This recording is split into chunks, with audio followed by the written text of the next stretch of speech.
No início da sessão desta tarde, o senador Paim fez a apresentação de um voto de louvor e de congratulações justa e oportuna pela efeméride que celebra o Jornal do Comércio de Porto Alegre, amanhã, sexta-feira, seus 80 anos de atividades ininterruptamente.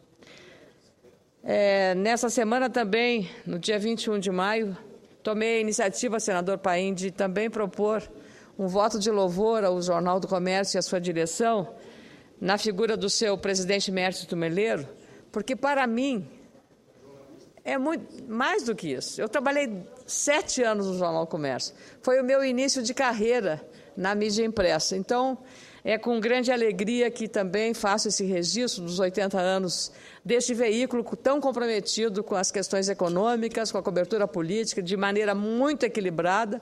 É um verdadeiro manual para empreendedores e para a sociedade, para os agentes políticos do Rio Grande do Sul. A evolução que o jornal viveu, quando cheguei no Jornal do Comércio, era ali no tipo.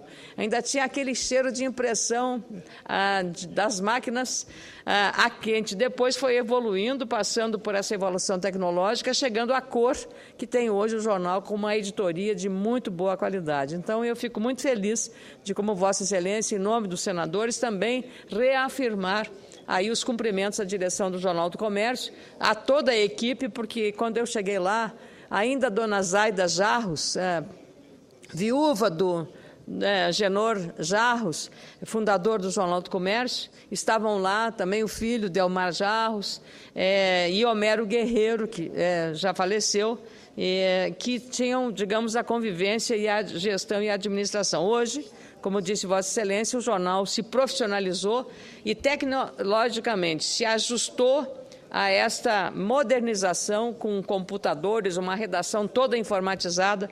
Então, com muita alegria. Amanhã estarei lá no almoço que celebra os 80 anos do Jornal do Comércio, que foi a minha primeira casa, senador Mozarillo, do Jornal do Comércio, onde eu trabalhei com muito orgulho. Então, foi uma passagem que me ajudou muito à construção da minha carreira profissional. Mas eu também queria falar, hoje, senador Mozarillo do Cavalcante, de fazer uma referência a Mariane Valau Viel. Apenas 24 anos tinha essa jovem. Ela, lamentavelmente, não resistiu à gravidade das queimaduras e faleceu nesta semana, depois de 112 dias de internação no Hospital de Clínicas de Porto Alegre, na nossa capital, lá no Rio Grande do Sul. Ela, a Mariane, é a mais recente vítima do trágico incêndio de Santa Maria, que aconteceu na madrugada do dia 27 de janeiro deste ano, o segundo maior e mais grave incêndio do país. Até o momento, 242 pessoas perderam a vida devido às falhas na segurança e nos procedimentos contra incêndio e pânico adotados no ambiente que causou aquele trágico episódio. Passados quase 4 meses, desde o incêndio mais grave da história do nosso Rio Grande do Sul, esta casa conseguiu avanços para possibilitar maior segurança nas ações contra incêndio e pânico em nosso país. Os intensos debates em 4 audiências públicas, com 14 depoimentos e contribuições de agentes públicos e privados, permitiram a finalização hoje e a apresentação do competente relatório apresentado pelo relator, senador Paulo Paim. O parlamentar, que foi o relator da matéria na Comissão Especial Temporária, que foi criada para aprofundar as legislações e normas de incêndio, da qual eu fui presidente. Este foi um momento, praticamente, de dar uma resposta dos senadores gaúchos, Pedro Simão, Paulo Paim e eu, que 2 dias após aquela tragédia, do dia 27 de janeiro, estivemos lá no Estádio Municipal e ainda tivemos a tristeza de acompanhar velórios de jovens que ali estavam com os seus pais, tristes, alguns deles filhos únicos. E o que nós fizemos hoje, encerrando, como havíamos estabelecido 60 dias para apresentar esse relatório, o que foi cumprido. Então, eu queria, em nome do presidente dos sobreviventes, da Associação das Vítimas e Sobreviventes da Tragédia de Santa Maria, Aderbal Alves Ferreira, dizer que nós cumprimos em memória das vítimas dessa tragédia.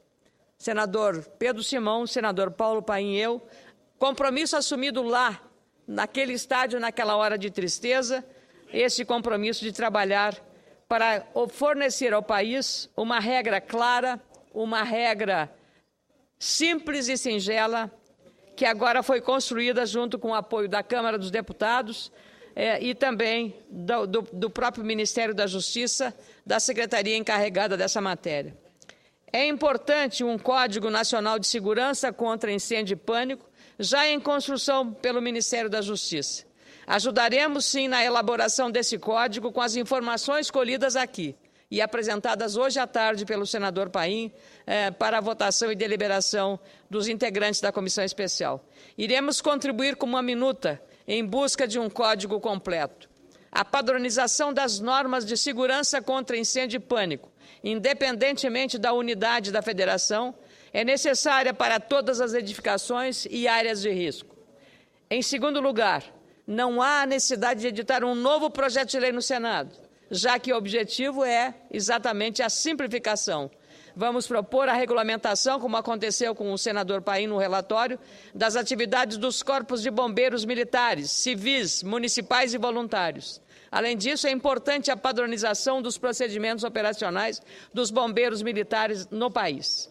A Constituição Federal é bem clara sobre o papel dos corpos de bombeiros militares. São os órgãos da administração pública da entidade estatal que detêm a competência e a responsabilidade pela salvaguarda da vida e também do patrimônio. Concluímos igualmente que é preciso um programa educacional nas escolas sobre os serviços dos bombeiros militares. Nesse aspecto, queria incentivar o trabalho ou exaltar, sublinhar e destacar o trabalho realizado pelo Corpo de Bombeiros Militar do Estado de São Paulo, que faz um trabalho exemplar na prevenção, na educação das crianças para as ocasiões de pânico e fazendo todo um trabalho de informação para eles. O objetivo, senhor presidente, é incentivar a expansão das informações sobre os serviços de segurança e educação pública, de maneira a atender o maior número possível de municípios.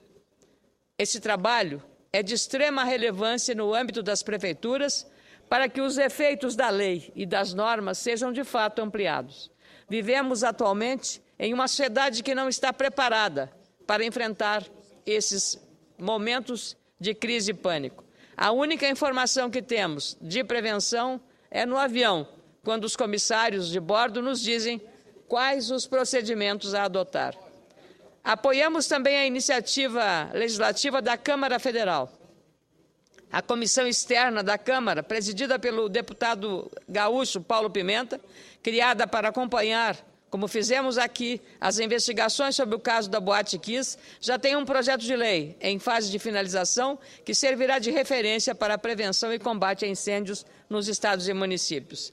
A obrigatoriedade da construção de seguros pelas casas noturnas e o fim das comandas para clientes são algumas das medidas incluídas na proposta feita com base em depoimentos de empresários, bombeiros, prefeitos, policiais e especialistas em segurança.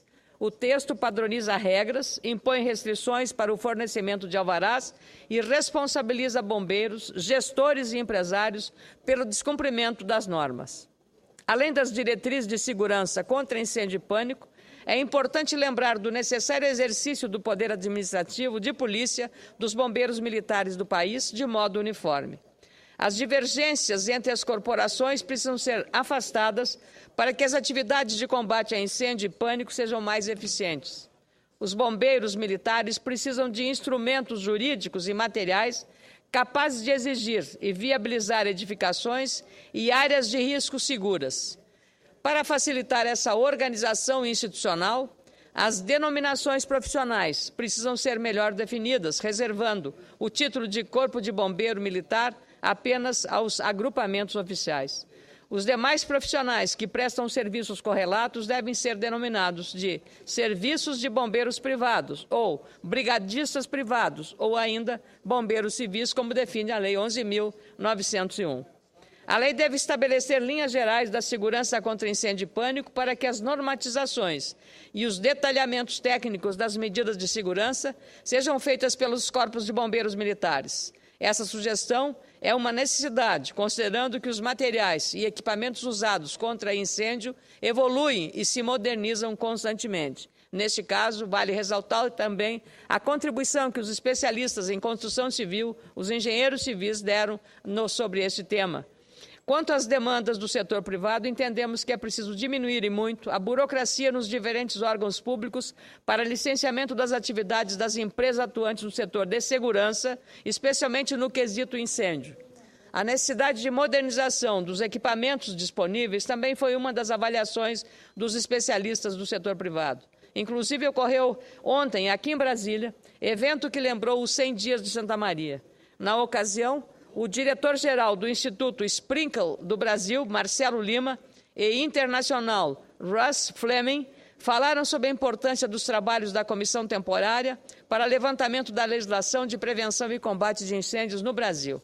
Vale lembrar que nos Estados Unidos, em Rhode Island, 100 pessoas morreram num incêndio muito parecido e semelhante com o que aconteceu em Santa Maria. E lá, as medidas foram tomadas muito semelhantes a que nós tomamos aqui no relatório apresentado hoje pelo senador Paulo Paim. Participaram também o presidente da Associação das Vítimas e Sobreviventes da Tragédia de Santa Maria, Aderbal Ferreira, a diretora executiva do Instituto Internacional Amy Acton, da Sociedade Fênix de Sobreviventes de Queimados dos Estados Unidos, os vereadores de Santa Maria, Ovídio Maier, do PTB, João Claus, do PMDB e Daniel Diniz, do PT, bem como a vereadora de São Pedro do Sul, Angélica Gabriel. Portanto, achamos que a convergência de ações é muito mais eficaz neste momento. Aproveitaremos o que já existe nas diversas esferas do poder público e simplificaremos os processos em comunicação, educação, interatividade e participação. É importante destacar também que, atualmente, existem propostas tramitando no Senado Federal que, de algum modo, abordam a prevenção no caso de incêndio. São 6 proposições, uma de 2011, do senador Marcelo Crivella, hoje ministro da Pesca, que determina inspeções periódicas em edificações e suas consequências jurídicas. Em 5 outras, todas de igual teor, apresentadas pelos senadores Jorge Viana, o PLS 26 de 2013, de Gin Argelo, PLS 35 de 2013, de Eduardo Amorim, PLS 36 de 2013, Romero Jucá, PLS 37 de 2013 e Vanessa Graziotin, PLS 53 de 2013, todos contendo mecanismos de prevenção de incêndios, tendo como base e origem o incêndio de Santa Maria. São propostas que terão o nosso olhar atento, sem perder de vista o foco no aperfeiçoamento do sistema de prevenção de incêndios e a simplificação. Quero, então, agradecer aos integrantes da Comissão Temporária, na pessoa do relator, senador Paulo Paim, senadores Pedro Simão, Jorge Viana, Eduardo Suplicy, Romero Jucá, Sérgio Souza, Inácio Arruda, Eduardo Amorim, Gin Argelo e o vice-presidente Ciro Miranda e as demais autoridades e representantes que participaram das 4 audiências públicas realizadas com o envio de informações técnicas sobre o estudo. Com muita alegria, concedo a parte ao senador Paulo Paim. Senadora Ana Amélia, de forma muito rápida, mas não poderia deixar, primeiro, de cumprimentar a Vossa Excelência. Encerramos hoje nosso trabalho sob a presidência da nobre senadora, com o brilhantismo de sempre. Vossa Excelência me indicou, inclusive, como relator. Fizemos o relatório, eu diria, a 2, 4, 6, 8 mãos, Vossa Excelência, senador Simão, senador Ciro Miranda e os outros senadores. O relatório hoje foi aprovado por unanimidade e a preocupação que nós todos tivemos de não simplesmente dizer que estávamos apresentando um outro projeto, mas que nos estávamos somando ao Ministério da Justiça, com o Grupo 16, nos somando ao deputado Paulo Pimenta, que Vossa Excelência destacou muito bem, e assim fizemos de forma conjunta. No relatório estará escrito que aquele projeto que lá será apresentado, ele tem a visão global do tema. Uma vez aprovado lá, chegando aqui, com muito mais facilidade, haveremos de nos somar para a aprovação do mesmo. Enfim, cumprimento Vossa Excelência, foi uma alegria trabalhar, é uma alegria trabalhar sempre com Vossa Excelência, embora num momento de tristeza, porque todos nós trabalhamos de forma muito sofrida, olhando as fotos, tivemos na região, tivemos na cidade, tivemos lá, naquele local onde estavam os jovens sendo velados, os 3 senadores, mas, enfim, fizemos o nosso trabalho. Vamos torcer para que o projeto, já aprovado na Câmara, chegue aqui e vá para a sanção da presidenta o mais rápido possível. É mais para cumprimentar a Vossa Excelência, que presidiu a comissão e veio à tribuna, já dando um relato do trabalho de todos nós. Parabéns, senadora Ana Amélia. Muito obrigada pelo valioso aparte, senador Paulo Paim, renovando os cumprimentos pelo que foi feito hoje à tarde. Conseguimos nós, o conjunto da comissão, envolver a Secretaria Nacional de Defesa Civil, o Corpo de Bombeiros da Brigada Militar do Rio Grande do Sul, a Universidade Federal de Pernambuco, o Conselho Federal de Engenharia e Agronomia, o CONFEA, também o Conselho Regional do Rio Grande do Sul, a Secretaria Nacional de Segurança Pública do Ministério da Justiça, o Corpo de Bombeiros da Polícia Militar de São Paulo, a Associação dos Oficiais da Brigada Militar, o Ministério Público do Rio Grande do Sul, a Confederação Nacional das Profissões Liberais, Federação Nacional dos Técnicos de Segurança do Trabalho, Central Única dos Trabalhadores do Rio Grande do Sul, a Confederação Nacional do Comércio. Quero agradecer também, em seu nome, senador Paulo Paim, em nome do senador Pedro Simão, ao trabalho do consultor legislativo desta Casa, Eugênio Arcanjo, que muito ajudou nesse relatório final. Acho relevante lembrar ainda iniciativas importantes que esta Casa tem desenvolvido em favor dos servidores e visitantes do Senado Federal. Aliás, é o curso básico para treinamento e orientação de brigadistas voluntários do Senado Federal, com carga horária de 10 horas, coordenado pelo Instituto Legislativo Brasileiro, o ILB, para treinar e orientar os servidores da atividade de brigadista voluntário. O curso é parte integrante do Plano de Prevenção contra Incêndio e Pânico, documento que detalha o conjunto de ações para controlar a situação em caso de emergência e detalha o planejamento das ações de prevenção e abandono para evitar pânico. É um passo importante, pois precisamos ser exemplo aqui no Senado também. Atualmente, há muitas dúvidas por servidores e senadores como proceder no caso de uma emergência. Então, é esse o registro que eu faço na tarde de hoje, em homenagem às vítimas da tragédia de Santa Maria. Por fim, como tenho 4 minutos, caro presidente, senador Mozarildo Cavalcante, queria dizer que Vossa Excelência, um atuante membro da Comissão de Relações Exteriores e Defesa Nacional, hoje acompanhou certamente o depoimento do diretor-geral da Organização Mundial do Comércio, OMC, o embaixador brasileiro Roberto Azevedo. A exposição feita pelo diplomata brasileiro revelou com clareza a sua competência para vencer com sucesso esse desafio que será, sem dúvida, um orgulho para todos os brasileiros. Ele tomará posse em Genebra no dia 1º de setembro próximo. E a exposição feita por ele, bem como as respostas dadas aos questionamentos levantados pelos senadores de todos os partidos e do presidente da Comissão de Relações Exteriores, o senador Ricardo Ferraz, deixaram evidente a competência, o talento, a tenacidade, a serenidade, sobretudo, a forma equilibrada como esse diplomata de alta qualidade pessoal e profissional representará nesse cargo tão importante para demandas cada vez mais cruciais na relação do comércio internacional. O presidente José Sarney já fez menção a respeito da qualidade do Roberto Azevedo no comando da Organização Mundial do Comércio. E o Brasil, e Vossa Excelência, quando as tentativas de fazer os acordos bilaterais entre o Mercosul e a União Europeia, quantas dificuldades enfrentávamos em relação ao protecionismo que a Europa tem à competitividade dos países do Mercosul. Essas são as dificuldades que vão continuar. As barreiras cada vez mais acirradas, porque o comércio internacional é cada vez mais competitivo, é cada vez mais uma guerra comercial, agravada ainda pelas incertezas do câmbio e por políticas mutantes, e ainda pela força que hoje um mercado fundamental e importante tem no concerto internacional, que é o caso da China, considerada a fábrica do mundo. Muito obrigada, senhor presidente.